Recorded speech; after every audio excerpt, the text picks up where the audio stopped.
Oui, je me trouve juste devant l'objet du litige. C'est cette remise-là qui se trouve juste derrière moi. Vous allez pouvoir le voir sur les images. Elle se trouve juste en dessous de la voirie. Et c'est justement pour cette raison que M. Audou estime qu'elle relève du domaine public, d'autant qu'elle n'apparaît pas sur le cadastre. L'avocat de M. Arnaud, maître Wierbinski, a répondu pendant l'audience que le cadastre avait été établi à une époque où il ne prenait pas en compte les biens imposables, ce qui n'était pas le cas de la remise. Je vous propose d'écouter la réaction de Monsieur Audou, pour qui l'enjeu c'est justement l'accès à la remise. D'une part, étant donné que ça fait partie du domaine public, ça doit appartenir à la commune doit pouvoir en disposer. Et effectivement, il y a un enjeu parce qu'il y a une voûte qui soutient la voirie.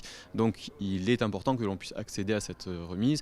Qui plus est, il y a une canalisation d'eau potable qui passe sous le plafond de la remise. Donc il est important que n'importe qui ne puisse pas accéder à cette canalisation d'eau potable. Contacté par la rédaction de BFM d'ici, l'avocat de M. Arnaud, maître Wierbinski, rappelle que la canalisation relève du domaine de compétence de la communauté de communes et non de la municipalité.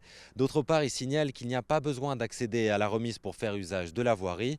Selon la défense, donc, la remise ne peut donc pas dépendre du domaine public. La balle est au centre. Il va falloir attendre février pour connaître le délibéré.